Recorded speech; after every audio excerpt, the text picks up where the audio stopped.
Good morning, dear students. Second year macro economics की class में मैं doctor Sunanda Devpura, associate professor government Meera girls college Udaipur.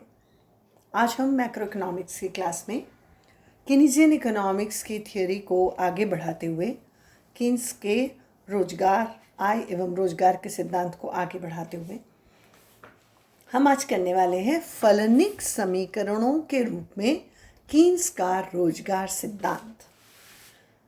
Keynes का जो रोजगार सिद्धांत है उसको हम फंक्शंस से रिलेटेड इक्वेशंस के रूप में समझना चाहेंगे। ये भी अगेन कीन्स के रोजगार सिद्धांत की एक तरह से समरी है, इसका सारांश है, लेकिन ये इक्वेशंस यानी समीकरणों के रूप में है।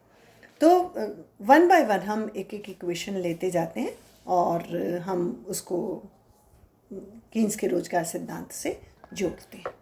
First, O is function of N, where O is output यानी उत्पादन और N जो है वो रोजगार है, एम्प्लॉयमेंट है, रोजगार है। तो इसमें हम ये कहना चाह रहे हैं कि उत्पादन जो है वो रोजगार का फलन है। रोजगार बढ़ता है तो उत्पादन बढ़ता है। सेकेंड इक्वेशन है इसके अंदर, that is DL is function of W upon P। DL demand for labour, श्रम की मांग है, और function of W upon P, W means wage rates, तो wage rates divided by prices है ना। वेज रेट यानी श्रम को मिलने वाली मजदूरी जब डिवाइडेड बाय प्राइस कर देते हैं तो उसको हम वास्तविक मजदूरी कहते हैं।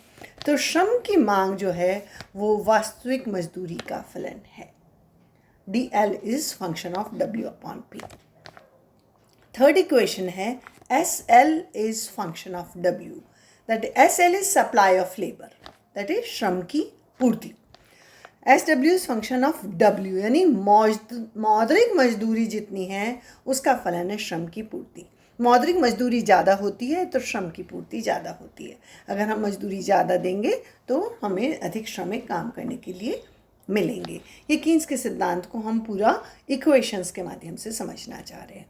Next fourth point, DL is equal to DSL यानी demand for labour is equal to supply for labour, यानी बाजार में श्रम की मांग श्रम की पूर्ति में साम्य होता है। नेक्स्ट,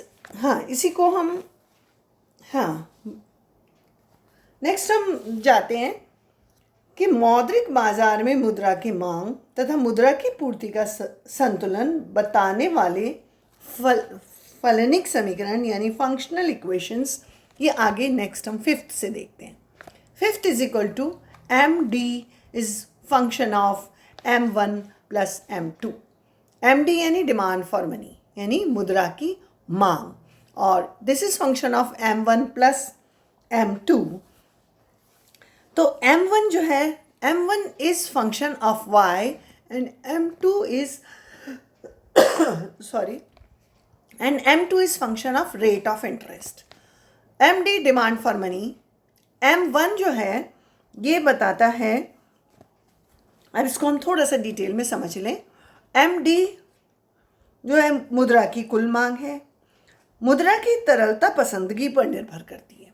MD जो है मुद्रा की तरलता पसंदगी पर निर्भर करती है, जिसमें मुद्रा की सौदा मांग तथा मुद्रा की सतर्कता मांग दोनों को हम M1 से सूचित करते हैं, और यह आय का फलन है। M1 is function of Y यानी इनकम, ठीक है। और नेक्स्ट आगे चलें तो M1 इज Y ये बताया गया है, जबकि मुद्रा की सट्टा मांग M2 जो है ये ब्याज की दर का फलन है। R इज ब्याज की दर, rate of interest, M2 is सट्टा मांग, अतः M2 is function of R दर्शाया गया है, क्योंकि M2 R का फंक्शन है, R के ऊपर निर्भर करता है। इसी में आगे चले, sixth, MS is equal to M। This is MS is equal to M मतलब क्या? मुद्रा की पूर्ति केंद्रीय बैंक द्वारा निर्धारित की जाती है। This money supply MS is money supply. ये केंद्रीय बैंक कितना मुद्रा निर्गमित करता है उस पर निर्भर करता है।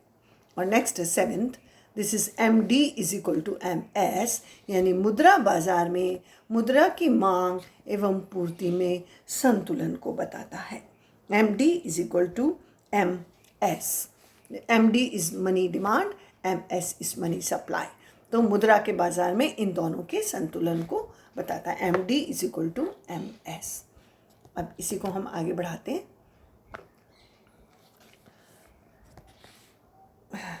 Next 8th equation, supply is function of income, saving. S is saving यानी बचत, और Y मीन्स आय। तो बचत आय का धनात्मक फलन है, यानी जितनी आय होती है उसके अनुरूप बचत होती है। अगर आय अधिक है तो बचत भी अधिक होती है। बचत आय के ऊपर निर्भर करती है, यानी बचत आय का धनात्मक फलन है। और next is I is function of R। I यानी इन्वेस्टमेंट यानी निवेश, और R ब्याज की दर यानी रेट ऑफ इंटरेस्ट। तो निवेश किस पर निर्भर करता है? निवेश ब्याज की दर का ऋणात्मक फलन है। ऋणात्मक फलन यानी अपोजिट। रेट ऑफ इंटरेस्ट बढ़ती है तो इन्वेस्टमेंट कम होता है, और रेट ऑफ इंटरेस्ट कम होती है तो इन्वेस्टमेंट बढ़ता है। इसलिए इसको कहा है कि निवेश ब्याज का ऋणात्मक फलन है। और last but not the least, ये 9th पॉइंट था पहले, ये अभी 10th पॉइंट है। Saving is equal to investment, यानी कुल बचत एवं कुल निवेश में संतुलन को बताता है। ये इक्वेशन बताता है कि कुल बचत अर्थव्यवस्था में जितनी भी बचत की जाती है, कुल बचत निवेश कर दी जाती है, यानी अर्थव्यवस्था के अंदर कुल बचत एवं कुल निवेश में संतुलन होता है। ये दोनों इक्वल होते हैं। इस प्रकार कीन्स के रोजगार सिद्धांत इन फलनिक संबंधों पर आधारित है। तो ये अगेन कीन्स के रोजगार सिद्धांत की एक समरी है, जो बहुत ही शॉर्ट में आप पूरे कीन्स के रोजगार सिद्धांत को समझ सकते हैं। आई थिंक आपको ये समझ में आया है। सो हाँ डियर स्टूडेंट्स, इसको आप लोग रिवाइज करिएगा। So thank you so much. My self Sunanda Devpura. Thank you.